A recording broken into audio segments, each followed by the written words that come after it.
Race control. Please speak to all the marshals. 3, 4, 5, and 6 must back up. Get their vehicles out now. They leave the point as is and leave now.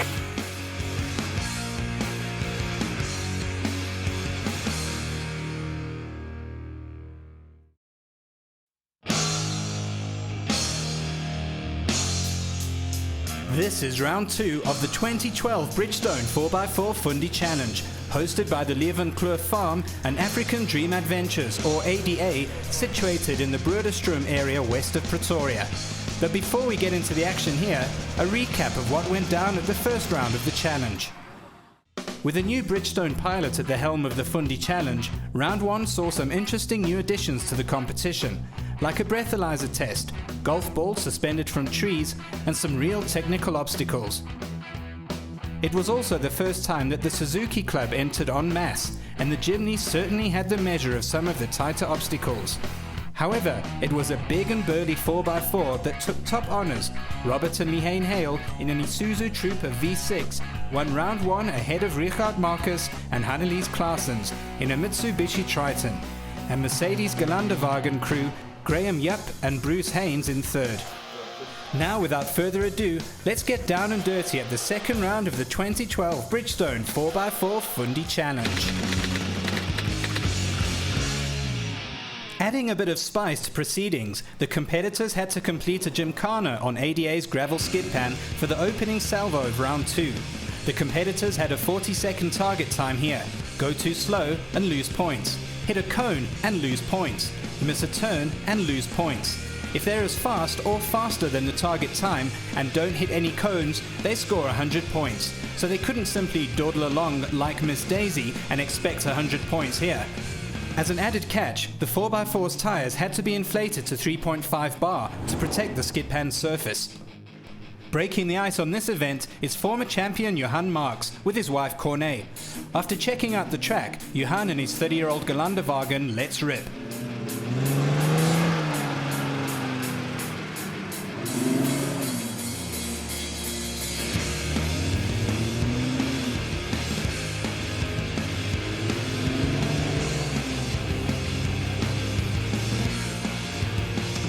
Okay, so the G-Wagon was never really designed to be a rally car, so it seems to keep Johan rather busy behind the wheel.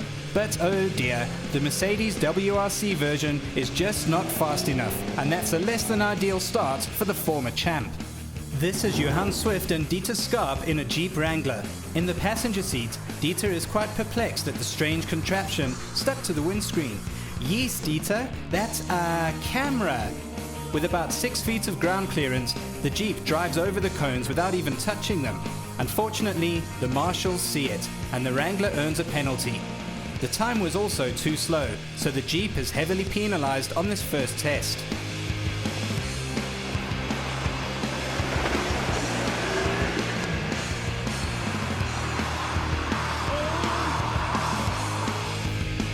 For this event, Edmar Marx and Korbe Viljoen were joined by the lovely Nadia, presiding in the Gelandewagen's back seat.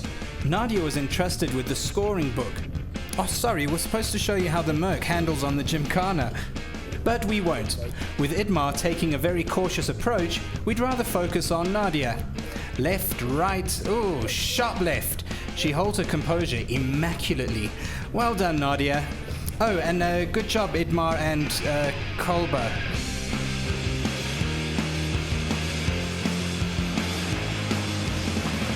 Vaughan Ashford and Lisa Williams are next in a Nissan Hardbody V6. All those tight turns and the Datsun's long wheelbase ensure that Vaughan can now skip a week of gymming.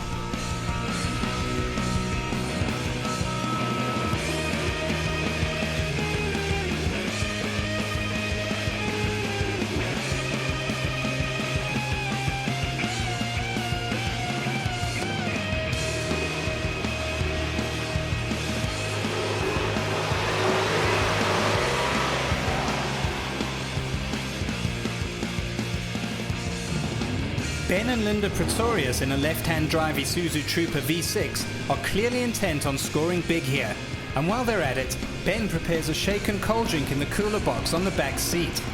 But oh dear, despite the pedal to the metal approach, the Isuzu is still 3 seconds slower than the target time of 40 seconds. We're back at the ADA and Leeuwenkloof complex west of Pretoria, and the action is about to get hotter. This is Obstacle 2, the event's first 4x4 challenge proper. It's a steep climb on powdery stuff that some would say counts as dirt. The gates with their golf balls are of course placed exactly where they should not be placed, making this climb exceedingly difficult. Importantly, the competitors arrive here with their 4x4's tyres still inflated to 3.5 bar. Neglecting to let them down again will have a big impact on grip here. Johan Swift and Dieter Skarp in the Jeep Wrangler attempt the climb, but the Jeep bogs down. Johan reverses, killing a pole dead in the process. He tries again, but it's no good. If the Jeep struggles here, what will the other cars make of Obstacle 2? The sand stuff is really tricky. Johan likes the heap of dust so much, he almost takes some with him. Here is Vaughan Ashford and his racing Datsun Bucky again. He takes a completely different line, but it doesn't get him very far at all. Vaughan, who also goes by the name of Henny Kirby Hoover, seems to be knackered after all the turning in Obstacle 1, and he calls it quits, without taking another run at the obstacle.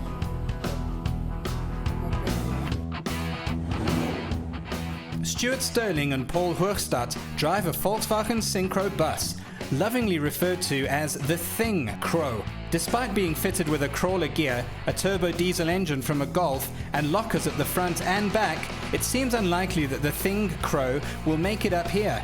Let's see what happens. No.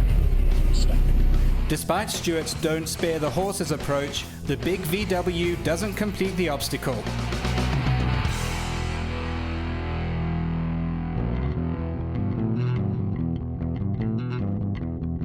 Oh well, so the 4x4 taxi has to reverse down the heap of dust. And the marshal has to rescue his poor pole. That now surely suffers from post-synchro stress. Here are Ben and Linda Pretorius in their big Isuzu Trooper, and they reckon they know exactly how to get up this obstacle. Floor it like you mean it. Really, really floor it. What a trooper! It can actually fly! Let's replay that action and see what it was like in the Isuzu's cabin. Sure, that was like a landing in one of SAA's planes. But with their speedy approach, Ben and Linda are the first to scale this obstacle. Never mind all the penalty points they gathered along the way. They got up there. This is Michael Dupria and Babes in a Mitsubishi Triton Bucky. Sealed with a kiss, they tackle the climb and make it up.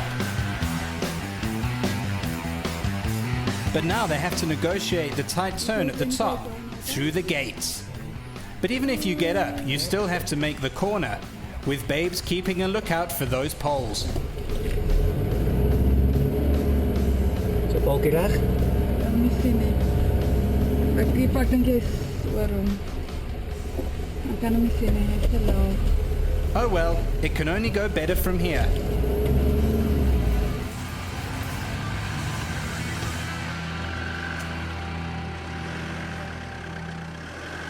Nog een balkje. Niet zo lukken. Oh, maybe not. Oh dear. With 4 golf balls dislodged from their poles and other penalties as well, it means the Triton crew, despite making it up the obstacle, get 0 points here, like in zilch. Marius Dreyer and Craig Rocha are in a big Landy Disco 3. With a good run at the obstacle, the Landy gets up there and out of the obstacle, with several golf balls that were perched on white poles now receiving trauma counseling. Defending champs Marco and Joe Marinkovic are next, in their Gelandewagen. This G-Wagon is powered by a 2.3 litre petrol engine, so it's slightly challenged in the power department. Let's see how Marco tackles this one.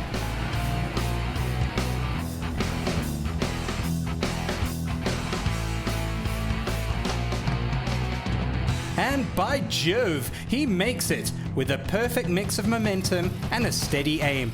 Okay, so they killed a few poles along the way, but the 55 points they scored here is amazingly the highest so far. Well done with the 55 points, Marco. And how did it go with obstacle 1? We have to improve from here on. We scored naught in the first one, so we have to get full points from here on. After that bombshell, let's move right along to obstacle 3.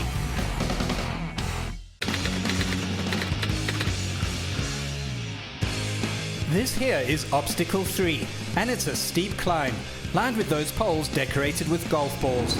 This is Herman Muller and Wayne Harvey in their stock standard Mahindra Thar. After a good look, the Thar turns up the proverbial wick on the climb.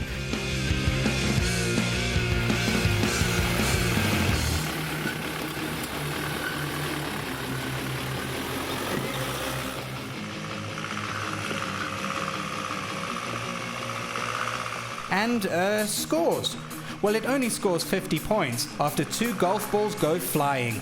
Thankfully, Herman had ingested some Smarty Pants pills earlier that morning. I don't know who the clown was that left all these golf balls around here, so... Sean van Rooyen and Terblanche Breitenbach drive a Landy Defender 90. They've worked out a cunning plan to score big points here. It's simple. Terblanche gives directions and Sean follows directions. It's genius, only it doesn't work. The Landy assassinates a pole with the left front wheel. So that is, amazingly, 75 points. That's a high score.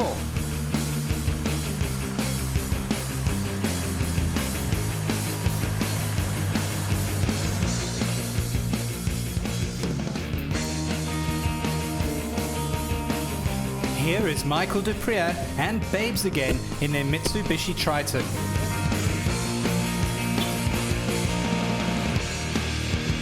The Triton gets going, but stalls.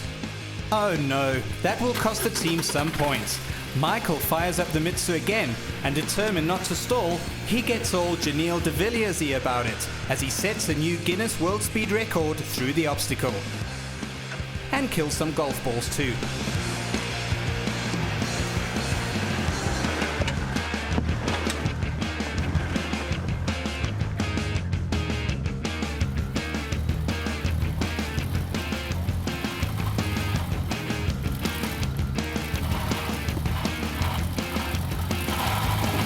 Adrian Okamp and Gerrit van Wyk in a Range Rover V8 take a less speedy approach.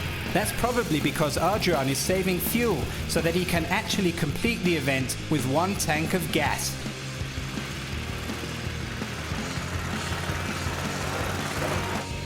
Oh no, they've also hit a pole, so that's only 75 points.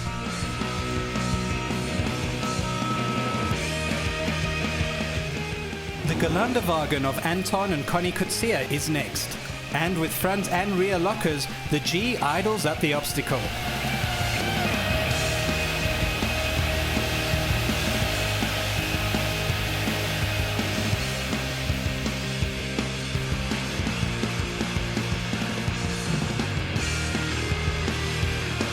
This is a 300 GE. It's powered by a straight 6 3-litre engine with 125 kilowatts and 235 Newton meters of torque.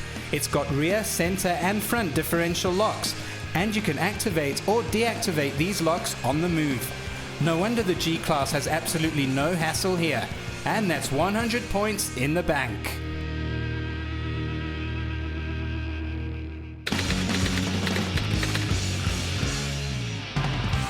This is where things start going downhill, literally. Down a steep hill, that is. It's narrow and rutted, and it's mighty steep. Herman Muller and Wayne Harvey have made it to this obstacle in the Thar, and down the hatch it goes, with Wayne giving directions from the safety of the sideline. And after a few, well, yelping moments in the Thar's cabin, the Mahindra makes it through and scores full marks.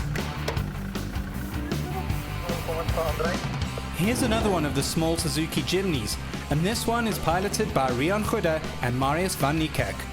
Rian starts down the slope, and in the cabin, Rian can hardly contain his excitement.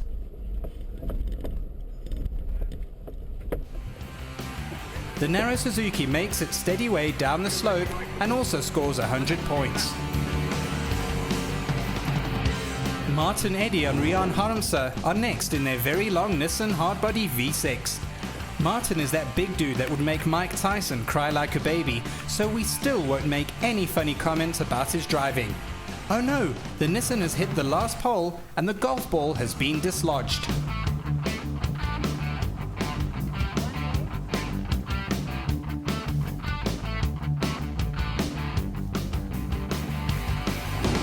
Stefan and Tristan Wintershoven drive a souped-up Jeep Wrangler. The Jeep is relatively narrow, so it shouldn't have issues here. But oh no, there goes one ball. The Jeep completes the rest of the obstacle without any more penalties. So that's just 75 points for the Wintershoven family. And here's yet another mighty Jimny, piloted by Marius van Vieren and Esme Minnar.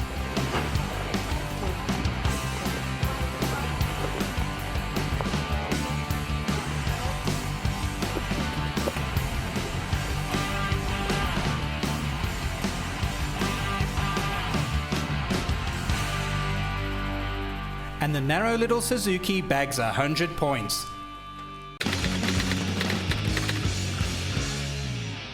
Obstacle 5 is a short test, but some wheel articulation and a climb between the poles means it's not as simple as it looks. Or is it? Yakunel and Monty Montgomery are campaigning a Suzuki Grand Vitara. Armed with pucker low range and a very capable traction control system, the Suzuki clears the obstacle without incurring any penalties.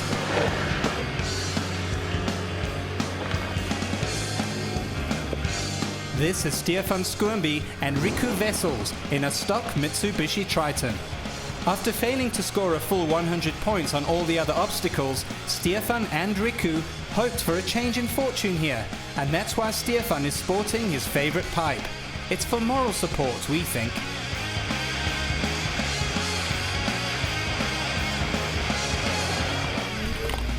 And it works. The Triton duo score their first 100 points of the day. Jaco and Renit van der Lith in an Isuzu Frontier with open differentials need some speed to get up here. First, Jaco engages in some rugby tactics. And then he's off like a scolded wallaby. The right foot flat method gets him and the Frontier through the obstacle, but two Poles die a sad death in the process. Here is Marius van Vieren and his Jimny again. Let's see what goes down in the Jimny's cabin.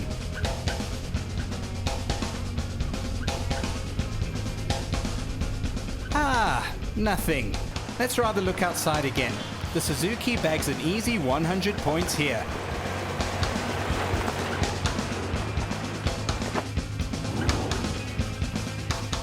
This here is Llewellyn Edwards and Frikkie Kuchelenberg in a long Toyota Land Cruiser pickup. Surely they won't make that turn and get through here without penalties. Did you know that the Land Cruiser concept was born in 1951 when the US Army needed a light military utility vehicle for the Korean War? The original Land Cruiser went into production in 1952, and since then, zillions of Toyotas wearing the Land Cruiser badge have been sold worldwide.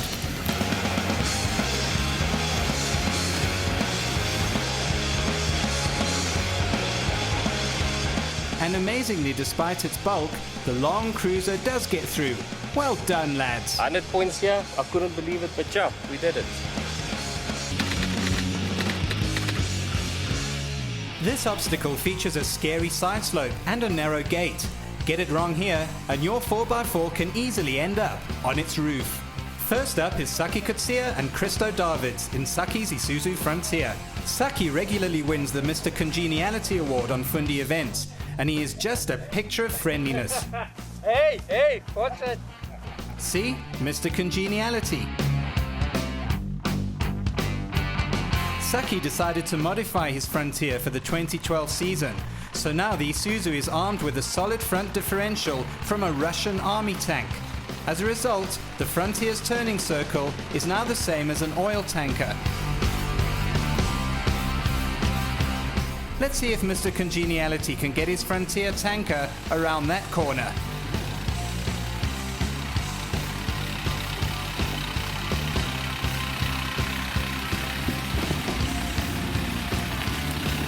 Yes, he makes it, and that's 100 points.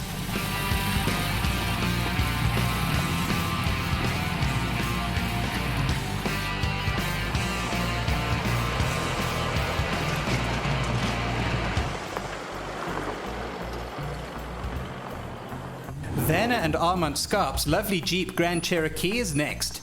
And yes sirree, it breezes through, hardly breaking a sweat.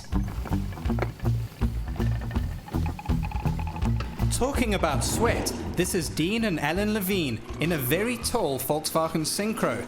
That lean angle and that tall bus? Oh no, that's why Alan is holding on for dear life in the passenger seat. The VW slides, but Dean deftly steers into the slide, and the VW stays on all fours, barely.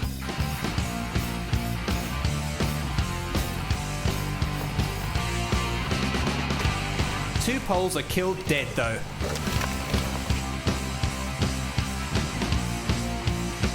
So, how many did we hit? How many didn't we hit?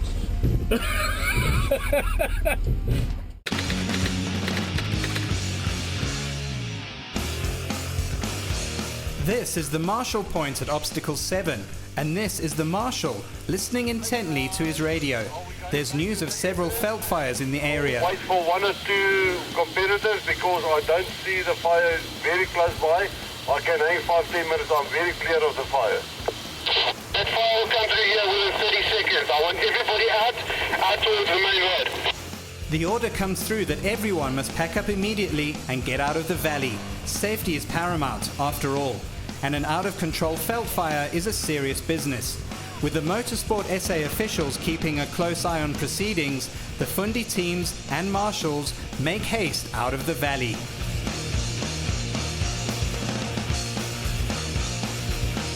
Okay, then we repeat this, we still have pumps. What is happening with the fire? We can move back to the Lapa. Okay. MSA had made a judgment call and justified by Bridgestone, as on top of Bridgestone the list is safety. The reason why we've done this, we had fires coming from 3 different areas heading towards the centre of Leeuwenkloof farm. So that's it for round 2 of the Bridgestone 4x4 Fundi Challenge. Since the event was cancelled, none of the teams score any points here, and quite frankly, many teams will be most relieved about that. Next week, we head to the very challenging Riverside 4x4 trail near Stainsrus in the Free State. Till then.